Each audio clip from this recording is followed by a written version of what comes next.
Diyos na makapangyarihan sa lahat na may likha ng langit at lupa.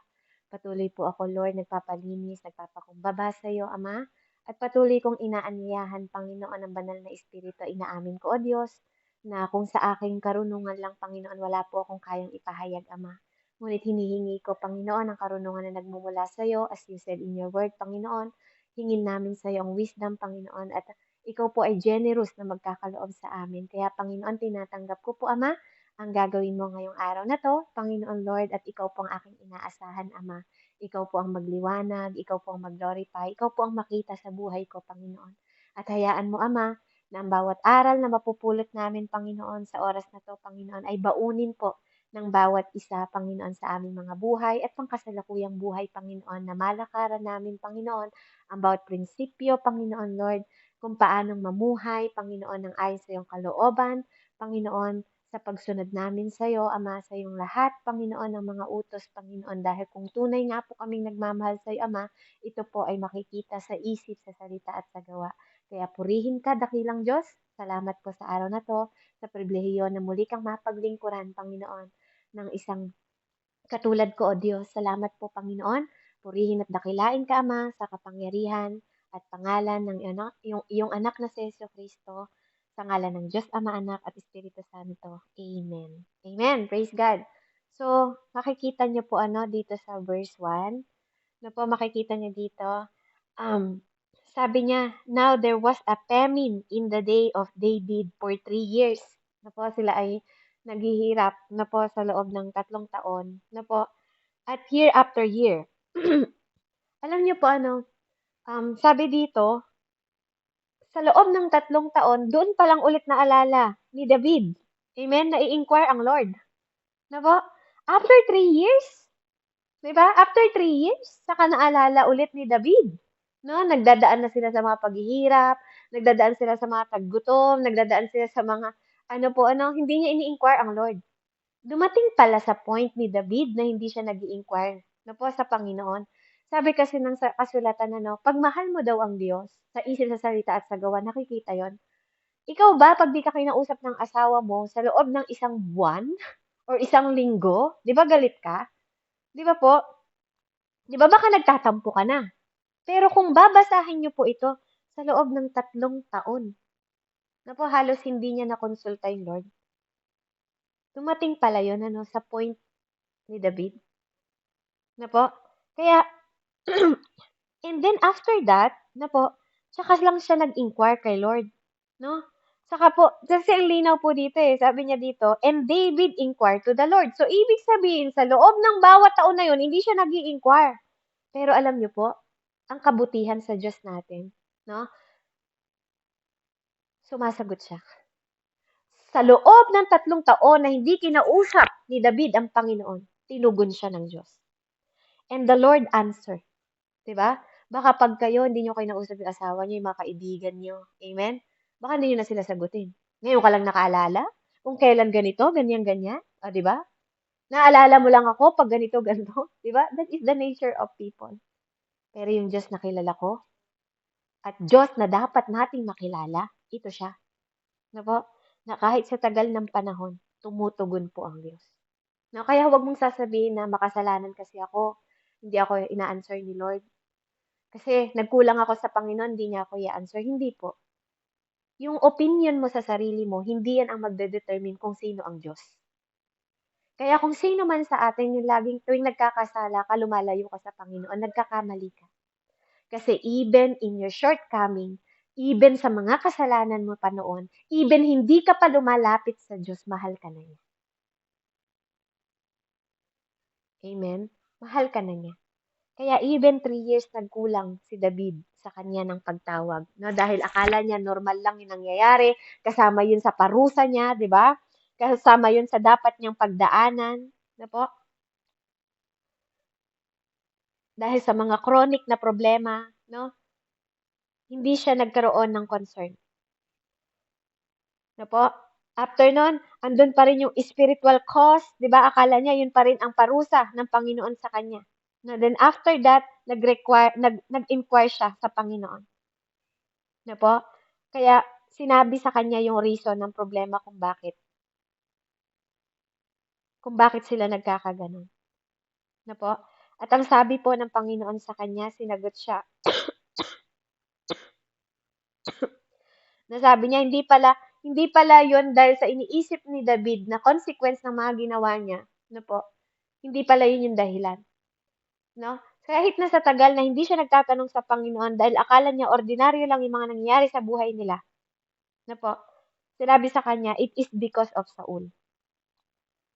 His bloodthirsty house because he killed the Gibeonites. Na po? Kilala niyo po ba yung mga Gibeonites? Na po? Natatandaan niyo po ba, no, kung babalikan po natin, no? Dito, sabi niya dito, nagalit ang Panginoon kasi po pinatay, no, pinatay sinalakay dahil sa ginawa ni Saul. Alam niyo po ba, na po, na yung whole people ng Israelite, na po, nagsasuffer sila dahil sa kagagawa ng ginawa ni Saul. Yun po yung dahilan kung bakit sila naghihirap. Hindi dahil sa ginawa ni David, kundi dahil sa ginawa ni Saul sa mga Gibeonites. Na po? At sinabi din doon na even yung mga kasambahay ni Saul nagkasala sa kanila. Na po? At dito, makikita nyo dito, no, na kahit pala gaano nakatagal ang pagkakasala mo, kapatid, na po, hindi ito exempted para hindi mo pagbayaran. Biruin nyo po, patay na si Saul. Pero nagbabayad at nagsasaper yung mga tao sa Israel. Nilibing na si Saul. Buto na nga siya actually sa narinig niyo po kanina, di ba? Kaya nga binantayan ng kanyang anak. Di ba? Yung buto ni Jonathan at ni Saul. Gaano po katagal? Buto na nga sila pero dahil sa kanilang ginawa at pagsuway sa Panginoon, nagsasaper yung Israel, even si David. Amen? Kaya napakahalaga po, wag niyong sasabihin na matagal na yung kasalanan niya, hindi natin yes, nagpapatawad po ang Panginoon, pero may mga bagay na ang pamilya mo ang nagsasuffer because of generation po. Amen? At ito po ay isa sa patotoo. Na po, alam niyo ba, he killed Gibeonites, sabi niya dito. Na po, pinatay niya. He killed, no? Pinatay niya. So, nung narinig po ito ni David, na po, excuse me po. Nung narinig po ito ni David, nalaman niya kung ano yung dahilan. Kung hindi niyo po natatandaan, ang mga Gibeonites, sila po yung lumapit kay Joshua. Di ba? Napag-aralan naman natin yung about kay Joshua. Natatandaan niyo, mababasa niyo po yan, ang mga lahi ng Gibeonites ay mababasa niyo sa Joshua 9. Sila po yung mga angkan, diba? Na nung nabalitaan nila na naipapanalo ni Joshua yung Jericho, sila yung nagpanggap na kunwari sira-sira yung tsinelas nila. Sino po yung nakakatanda nun? Nagpunit sila ng mga damit. Amen? Natatandaan niyo po ba yon? Nagkunwari sila sa harapan ni Joshua. Amen? At kung natatandaan ninyo, nakipag-isa po ang Panginoon kay Joshua. Ano po? Na hindi sila patayin at gagawin silang alipin kahit paniloko sila dahil nanumpa si Joshua sa harap ng Diyos. Pa-heart nga po kung natatandaan niyo yun. Natatandaan niyo po ba pinag-aralan natin na kwento na yun? Di ba? Na kahit na po, niloko nila si Joshua. Di ba? Dahil hindi alam ni Joshua na kapit-bahay lang pala sila ng bansa.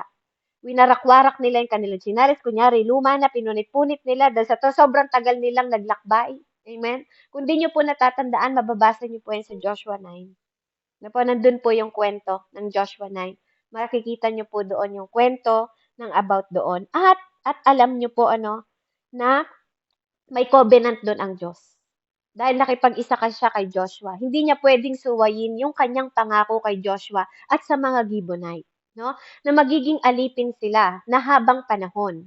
Maglilingkod sila sa Israelita ng habang panahon, no? Sa kung sino man po ang mauupo, maglilingkod sila. Yun po ang kapalit ng kanilang panloloko dahil habang buhay silang maglilingkod. Habang buhay sila, maglilingkod sila. Pero imbis na maglingkod po, ang ginawa ni Saul, pinatay niya kasama po ng ibang mga kasamahan niya. At hindi yun nagustuhan ng Diyos. Actually, hindi po yan hindi po nakatala sa Bible even sa 1 Samuel, na ganun ang ginawa nila sa Gibeonites. Na po, si Lord po ang nagsabi nito kay David. Na kahit pala matagal na panahon mo nang ginawa ang pagkakasala, pwede palang ang pamilya mo ang mag-suffer at even not the people, the nation can suffer because of your deeds.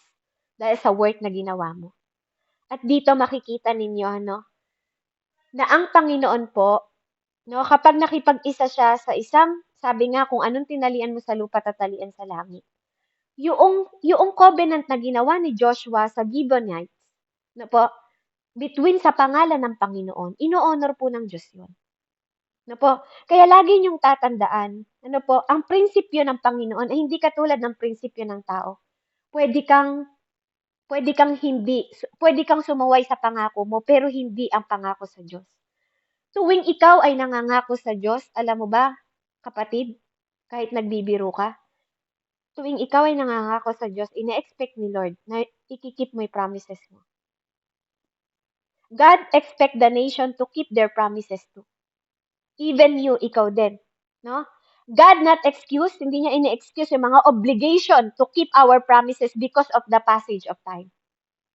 Hindi sa tagal ng panahon. Hindi niya binibilang yun. Basta ang bahalaga kay God, kahit gaano mo katagal sabihin yung pinangako mo sa Kanya, ang mahalaga tinutupad mo. Napakahalaga po ng promises sa Panginoon.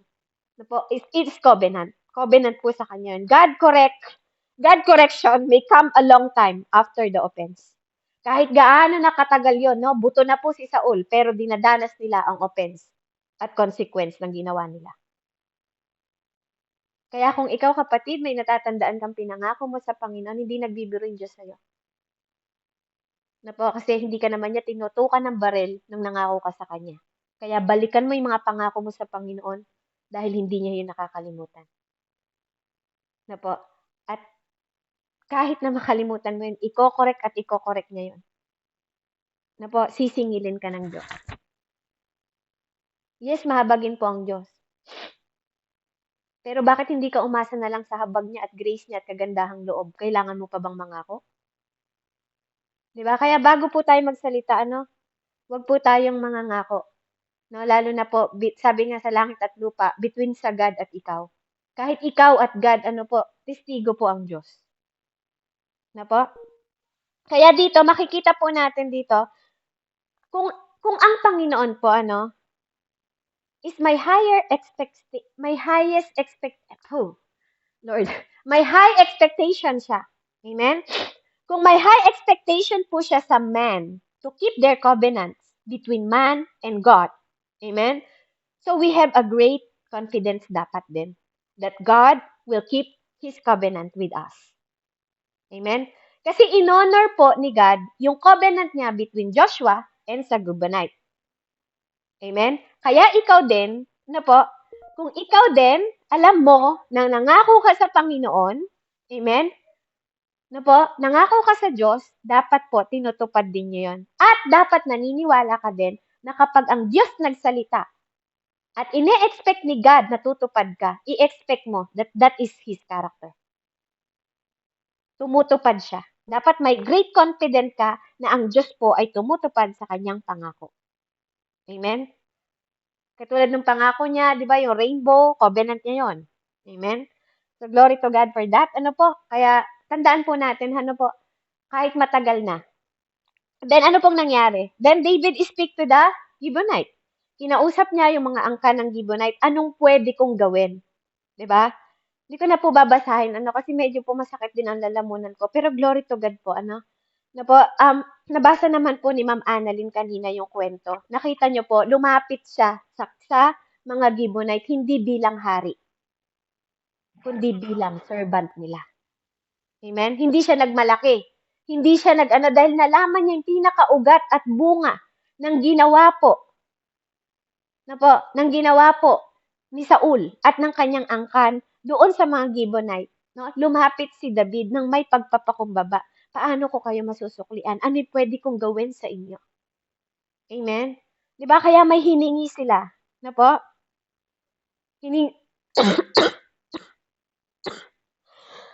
Excuse me po. Karoon po sila ng agreement. No po? Dahil sa misguidance ng pamumuno ni Saul. Dahil people pleaser po si Saul, no? Dahil sa misled din po sa kanya dahil hindi siya nakikipag-usap sa Espiritu Santo. Lahat ng calamity na nangyari po ay inani po ng Israelita. Amen? So ito po ay example lang na po na kung tayo ay mabuti ang intention natin, na po, magiging maayos po ang lahat ng bagay sa buhay natin. Pero kung meron tayong bad action at bad intention, na po, makikita po at i-examinin nyo ng Diyos ang mga puso natin. Amen? Kaya dito, nung nakipag-agreement po si David, dahil alam niya na may pagkukulang sila sa mga Gibeonite po, yun po ang hiningi, I will give them. Sabi niya, ano man ang hingin ninyo, I will give them. Pero dito pinamukha nila na hindi nila kailangan ng pera, hindi nila kailangan ng kung ano. Na po? Ang hiningi nila buhay, kapalit ng mga angkan ni Saul. 7. Na po? 7. Amen? Dito, malinaw na sinabi nila, hindi namin kailangan makayamanan nyo, wala kaming kailangan, di ba? Pero kailangan nilang pagbayaran yung buhay na kinuha po. Na maraming talaga ang namatay sa kanila dahil sa trouble na yun. Ano po? So dito po, yung purpose po ng root kung saan nagmula ang galit, no? Dahil Diyos po mismo ang nag-ano sa kanila. No po? At yung trouble na yun hinarap ni David. No po? Dahil sila ang nag-suffer. Kaya humarap po siya bilang isang servant ng Gibeonite at hindi bilang king. Yun yung makikita mo sa humility na ginawa po naman ni David para po sa ikabubuti ng kanila. Dahil naghihirap po sila, nagugutuman sila, no? Nagdadanas sila ng kahirapan at hindi yun para sa kanya mabuti. Amen? Kaya dahil yun ang tinugon ng Panginoon sa kanya po, tinugon niya. No? David fulfilled the agreement to Gibeonite. Binigay niya po. No, but the king spare, sabi niya, Mephibosheth, the son of Jonathan, in-spare niya yon, iningatan niya po yung mga yon. Yung mga ibang kalahi ni ano, amen? Kaya, dito po makikita niyo dito, no, the son of Saul, na po si Mephibosheth, isinave po niya, son of Jonathan, the son of Saul, di ba? Kahit kalahi yun ni Saul, hindi niya po yun binigay. Dahil bibitayin nila yun, papatayin po nila eh. Because the Lord oath that was between them. No, kasi dahil sa lahi ni Saul, na pa po ang ang pangyayari, sa lahi din ni Saul kukuhanin yung mga bibitayin. No, yung gusto nilang kapalit. No po? Kaya hindi niya binigay, iningatan niya po yung anak ni Jonathan. No po? So between David and Jonathan, the son of Saul, so the king took Armoni and Mephibosheth. Kinuha niya po yon. And the two sons of Rizpah and the daughter of Ai, whom she bore to Saul. And 5 sons of Michal and daughter of Saul, whom she bought up of Adriel and son of Barzillai, the Moholatite, and he delivered them into the hand of Gibeonites. And they hang them on the hill before the Lord. Na po? So they fell all 7 together, and were put the dead in the day of the harvest, in the first day, in the beginning of barley harvest. Saka lang po sila. No, saka nung pinulpil po yon nung pinigay ni ano po yung pangako niya para ma-persecute yung mga tao na yon na 7 lahi po, no, ni Saul. Saka lang po na ano yung pagkaka-harvest nila, saka sila umani na ng maganda. No po, dahil sa pagpulpil po ni David, no, para maputol yung parang pinakasumpa and curses sa generation po kung bakit sila naghihirap. Kaya minsan po sa buhay natin, i-ano ko lang po sa lineage ng ating buhay. Na po, sometimes you have to ask the Lord bakit hindi po masamang magtanong sa Lord. Kasi even nakita niyo naman, di ba? May mga tao kasi na nagpipreach, may mga tao na nagsasabi na bawal magtanong sa Diyos. Bakit bawal? Di ba po, hindi bawal magtanong sa Diyos. Even sa mga prayer po, no, ni David, marami siyang mga questions sa Lord. Na po, hindi masamang magtanong sa Diyos. Kung totoo kang may relasyon sa Panginoon, wala pong masama na nagtatanong ka. Di ba? Kasi si David, nung nag-inquire siya sa Panginoon, ibig sabihin, pag nag-i-inquire ka, ibig sabihin, may mga tinatanong ka. Di ba? Inquire. Nagtatanong ka. Lord, anong nangyayari? Ba't nangyayari ito? Kasi God can talk to you through your dreams, through the audible voice. Amen? Through the circumstances, God can speak unto you. Kaya pwede po tayong ng Panginoon. Amen? Kakausapin po tayo ng Diyos in a way, no? Hindi po masamang magtanong. No po, mali. Para sa akin, mali po na hindi tayo nagtatanong. Kung totoong tatay ang tingin mo sa kanya, hindi ka ba nagtatanong sa tatay mo? Kung tatay ang tingin mo at may relasyon ka sa Diyos, hindi ka ba humihingi, 'di ba? Sa Panginoon mo. 'Di ba? That is the difference between relationship sa Panginoon. No po, huwag tayong mahiyang magtanong. Pag nakakaranas ka ng mga problema, tanungin mo, ba there's something wrong. May problema. 'Di ba? Or may ginawa ka, or may nangyari, or maybe in generation, 'di ba? May mga generational po talaga na nangyayari because this principle of Saul to his lineage or generation, the Israel suffered because of Saul's sin.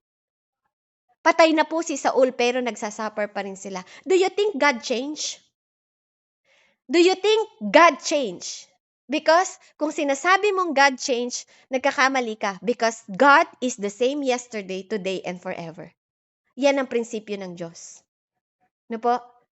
Huwag sisirain ng tao. Sabihin mong sinungaling ang tao at totoo ang Diyos. No po? Kaya hindi dahil matagal na kasalanan mo, hindi mo pwedeng pagbayaran. Hindi dahil patay na yung lolo mo, halimbawa, sumumpa siya sa mga diyan, di ba? May kasalanan silang hindi mo pwede, kailangan i-renounce mo yon. Kailangan putulin mo yon in your generation. Pinuputol mo yung generation na yon. Lord, by the blood of Jesus, pinuputol ko any curses ng generation na aking pamilya sa pamamagitan ko mapuputol ito. That is deliverance, kapatid. Huwag kang mananampalataya ka lang na hindi mo alam yung mga generation na ganito because, believe it or not, it is true.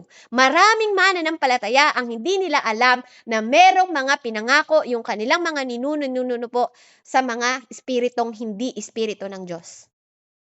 Kaya nga po, napapahamak ang mga Kristiyano dahil sa kakulangan ng kaalaman because they don't know how to deliver themselves. They don't know how to renounce. No?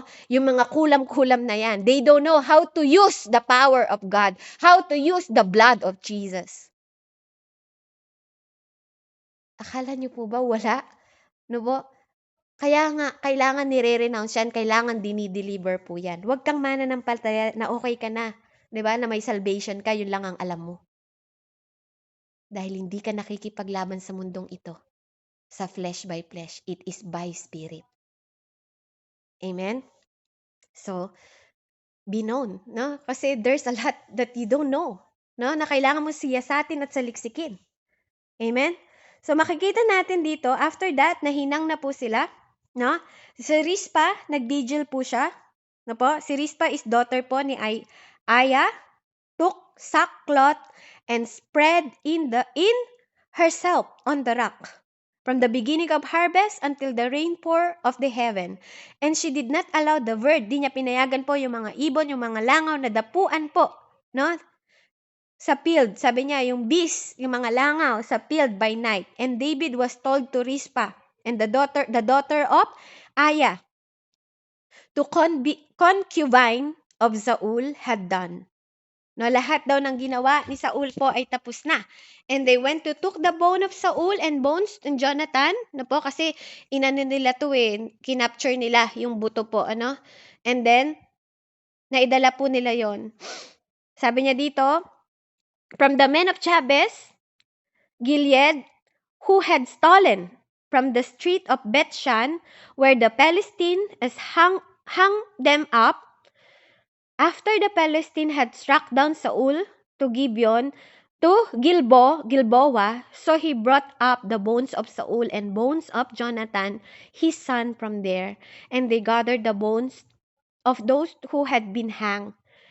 They buried the bones and Saul and Jonathan in his son and country of Benjamin in Selah in the tomb of Kish, his father. So dahil po sa nangyaring agreement, diba? Dahil nangyaring fulfillment po ng ginawa po ni David, ano, na ibalik pati buto ni Jonathan na ninakaw at ni Saul po. At nailibing nila ng nasa ayos po, even yung 7 na hinang para sa kabayaran po ng lahat ng ginawa nila na po, sa mga Gibeonites. Na po? Kaya dito makikita po natin ano po, na yung paggalang din ni yung pag-iingat ni Rizpa na yung kanyang dedication sa kanyang mga kamag-anak, ano po, dahil andun yung niya na even langaw, ano po, 'no, yun yung pinaka-pag-o-honor niya sa mga nag-alay ng mga buhay, 'no, para sa kanilang kalayaan, para ma-prosper sila. Amen? 'No po, nag-e-emphasize lang yon ng paggalang niya at yun yung pagbibigay niya ng honor bilang kamag-anak kasi hindi siya yung isa sa nagbigay ng buhay dahil sinave nga po yung mga buhay nila ni David. Na pinili lang po ni David yung mga angkan na talagang alam niya na po na angkan ni Saul na alam niya na hindi naman 'no po. Kaya glory to God kasi makikita din natin dito 'no po na they gathered the bone. Ano po, yung public burial na karapat-dapat na ibigay sa kanila, ano po, together with Jonathan and Saul, ginawa din po yun bilang paggalang po ni David sa kanila, ano po. Kaya sa 14 makikita niyo doon yung pong pinaka-sumpa is natigil na. Ano po? So sabi niya dito, so they perform, sabi niya, the king commanded and after God headed the prayer for the land.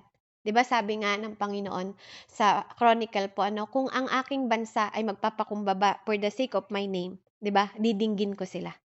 Ito po yung salita ng Panginoon. Nagpakumbaba po sila David, no, ginawa nila yung nararapat, no po. At doon po naranasan po nila ulit, no, nagdasal ulit sila at hinil po ni God yung kanilang lugar, ano? It wasn't as if from the time of Saul massacred the Gibeonite until David day, no po, that they did not answer any of Israel prayers. Hindi po lang si David. Any prayer po ng Israelita hindi dinidinig ng Diyos because of that, no? Yet, sabi nga, dumating po sila sa time that God wanted to deal with the sin, no? Dumating po yung oras ng Diyos, no, na kailangan nilang i-deal yung sitwasyon na ginawa ni Saul. And that time, no po, doon po din dinil ng Lord at inanswer, no po, pagkatapos nilang ipulpil yon. No po, kaya nga there are many reason for an answer prayer. Kaya tayo po, kailangan nagtatanong din tayo o nagsisiyasat din tayo, saan ba tayo nagkulang, ano bang pagkukulang, 'di ba po? Kasi may mga dahilan po ang answer prayer. Maybe nagkakasala din tayo. Yes, nagkakasala tayo. It is a part of an answer prayer. When we see that na our prayer na hindi na-answer ng Lord, we should seek God and address the problem. I-address mo katulad ni David, ano po, na hindi niya na magawa ng paraan kasi there's sometimes it's not your control. It is God's timing. Na po. Kaya purihin ang Panginoon kasi dito sa prinsipyo na 'to tinuturuan po tayo ng Diyos. Amen? Tinuturuan tayo ng Diyos na dapat marunong tayong mag-address. Isisik natin si Lord, Lord, ano pong problema? Bakit nangyari ito? Ano po bang pwede kong gawin? 'Di ba? Kasi ganun po yung ginawa ni David. Nagtanong siya kung bakit at sinagot siya ng Diyos. Kung kaya niyang sagutin si David, tayo din po sinasagot ng Panginoon. Amen? So you just ask. And tingnan mo bakit hindi ina-answer ng Lord. Saan ka nagkulang? Saan ka nagkamali? Sino may problema? Asan ang problema? Saang parte? Address it. Kaya nga 'pag humihingi tayo ng pagkakasala, 'wag ka lang humihingi ng pagkakasala na, "Lord, patawarin mo ako sa 'di ba nalalaman at 'di ko nalalaman." I-address mo dahil alam mo sa sarili mo kung saan ka nagkasala, alam mo kung kailan ka nagsinungaling, alam mo kung hindi. Amen? You have to address, you have to ask forgiveness, specifically kung ano yung ginawa mo because that is the Lord. No, gusto niyang ina-admit mo yung mga weaknesses mo, ina-admit mo yung mga kasalanan mo, i-address mo din. Amen? Kapag nga humihiling ka sa kanya, ina-address mo 'di ba? Bakit 'pag humihingi ka ng pagkakasala, humihingi ka ng kapatawaran sa kasalanan mo, ba't hindi mo maisa-isa? 'Di ba? Pero alam mo kapag humihiling ka, ini-specific mo pa, Lord, kailangan ko sa provision, kailangan ko kasi ng pampatayo ng ganito, amen? 'Di ba po? So, it is teaching us, 'no? Tinuturuan po tayo ng Panginoon dito na we have to seek the Lord, no, whenever there is answer prayer or maybe it's not the timing yet. So, address the problem. Amen? And seek God. And then after po then, nadipit po ng Palestine ang mga giant, no? Pero nung mga panahon na yon, no po, si David po ay humihina na. No, katulad po ng binasa ni Ma'am Annalyn. No po? And David grew faint. No, nangihina po siya. Even great man, no? Even kahit gaano ka pa kalakas, even great man, 'di ba? Of God, even a great man of God, ano po, they grows old. Tumatanda sila. Amen? Tumatanda po sila as years went on. 'Di ba po? David, hindi na po siya pwedeng makipaglaban. No po? Matanda na siya, humihina na siya. No po? Kaya in this battle against Philistine, no po, in David, no po, natalo niya po noon si Goliath, no? 'Di ba? Against Goliath, kaya po sila nagtagumpay noon yung mga Israelita dahil pinace niya yung challenges. Amen? Nakita niya yung weakness ng mga leaders, and since 'di ba po siya ay nag-stand siya para ipaglaban po ang bayan ng Israel, no po? At dahil doon nakilala po si David. Amen. Pero dito sometimes nagbi-build po ang Lord. No, when David strength failed, nung nag-failed na po ang strength ni David, God protect him through the strength of others. No po, yung mga pastor natin, may mga armor bearer yan. No, yung mga leaders, may mga armor bearer yan. No? Kapag hindi mo na kaya, merong pumapalit sa kanila at yun ay regalo ng Diyos po para tulungan siya. Kaya hindi lang naging history kay David, ano po, na natatalo nila ang mga Goliath, ang mga higante, no po, dahil ito ay pinatunayan din because yung si Abishai, the son of Zeruiah, came his aid, no po, para siya ay tinulungan po sila, no po, at naipanalo po nila, no? They kill 3 more Palestine giant. Amen? So dito makikita po natin, David is considered as the lamp by which all the Israel was guided.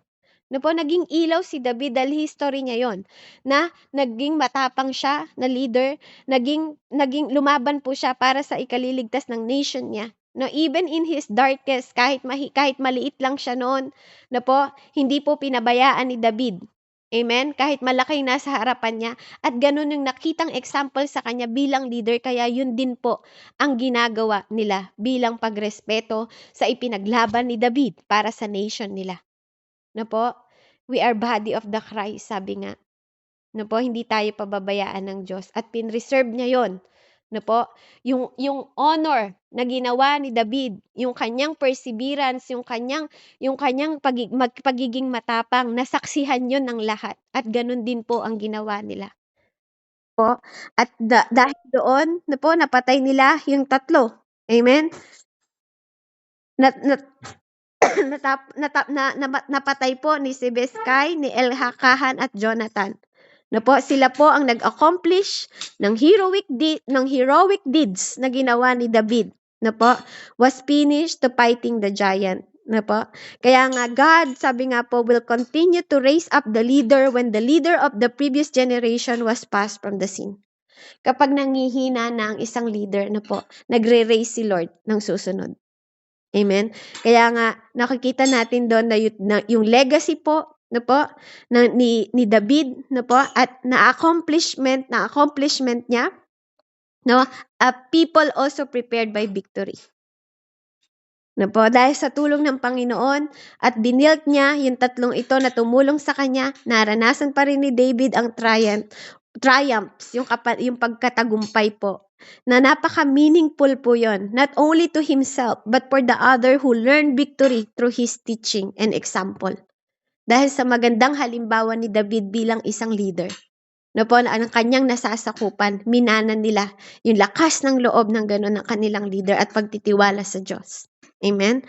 Kaya doon po, nakilala pa rin at nadipit nila ang 4 giant in the right credited to the hand of David and the hand of his servant. Amen? So, naging mabuting example po si David as his guidance and his influence po sa lahat ng mga Israelita na po na nakasaksi ng kanyang buhay. So, let those after long services po ng ating Tatay David, no, find himself waning in strength. Natagpuan niya yung sarili niya na nanghihina na po. But be content to abide with people of God. Nakontento si David na andun pa rin siya nanatili po sa people of God. Still, nag-shine yung kanyang light. Amen? Yung lamp niya, yung ilaw niya sa kanyang buong Israel na nasasakupan. Dahil sa kineri niya na divine enterprises ng Panginoon. Yung divine protection and divine niya na pagmamahal sa Lord sa isip, sa salita at sa gawa. Hindi lang po sa salita ni David, kundi in action also in the last day of his life, also the great and highest service niya sa Panginoon, at sa mga tao. Sa pagkakaroon niya ng humility, dahil sa pagmamahal niya sa mga tao, pinutol niya at pinulpil niya yung mga ginawa ni Saul para po sa pagmamahal niya sa kanyang mga nasasakupan. Bilang isang leader po, we have to show we are not just listener, we are doers. Even in the company, in your family, in your friends, in the body of the Christ, we should have the integrity, and mga pangako natin, promises, not only to listen, we also need to be a doers. Kaya mahalaga po ang ating sinasalita na atin pong ginagawa dahil hindi mo kayang ibigay sa iba, yung mga bagay na wala ka. At yun ang magiging halimbawa nila na kahit sa panahon na ikaw ay hindi na pwedeng tumayo, merong tatayo. Katulad po ni Joshua, ni Moises, may nagtaas ng kanyang kamay, sa magkabila. At dito naman sa buhay ni David, makikita natin yung tatlo na yon, sila Jonathan, amen, sila Shibeshai at Elhanan ang nag-continue ng lineage ng katapangan at halimbawa ni David sa kanya pong mga nasasakupan. Purihin po ang Panginoon. Let's pray. Hallelujah. Heavenly Father, we thank you, God, sa mensahe pong ito. Salamat po sa buhay, Panginoon, na ipinakita mo, Panginoon, sa buhay ni Tatay David, Lord, that you are God na faithful, even we are unfaithful, Father. Even we forgot things, Panginoon, na pinapangako, Panginoon, sa'yo, every covenant, hindi ikaw yung Diyos na sumusupil ng iyong covenant sa amin. Kaya, Lord, salamat po sa kwentong ito na napatotoo, Panginoon, na hindi ibig sabihin matagal na ang aming mga kasalanan, hindi namin dapat pagbayaran, sapagkat ikaw ay tapat na Diyos, Panginoon, sa lahat ng aspeto, mula sa pinakamaliit hanggang sa pinakamalaki. Salamat po sa mensaheng ito na nagtuturo sa amin upang maituwid kami, Panginoon, makilala ka namin ng mas malalim, Panginoon. As we seek you, Father God, we draw ourselves closer to you, to your heart, Lord God, kung paanong ginawa, Panginoon, Lord, ni David na inaddress niya kung anong problema, Panginoon, na tinugon mo siya, even in the long time, Panginoon, na hindi kanya na-acknowledge, oh Father God. Kaya salamat po, Panginoon, na ikaw ay Diyos na mahabagin, maibigin, Panginoon, na tapat sa iyong mga pangako, Panginoon. Lord, na if you chose us, Panginoon, Lord, hindi dahil sa pagkakamali namin matatanggal ang pagpili mo sa amin, because you called us to cultivate us, to learn from our mistakes, Father God, and Lord, to grow in you, Father, to believe in you, Lord, that if you are expecting us, Father God, na magtupad ng aming mga pangako, because you are the great Father God na nagpupulpil ng every pangako and covenant mo sa amin. Kaya salamat for being you, Father God, and thank you for being our Father, O God, and thank you for loving us, Panginoon, mula pa noon na kami makasalanan hanggang ngayon. Glory be to God, at maraming salamat po in Jesus' name. Amen and amen. Amen po, and glory to God. Amen. Sige po, palakpakan po natin ang salita ng Panginoon sa buhay po ni Ma'am Beverly. Glory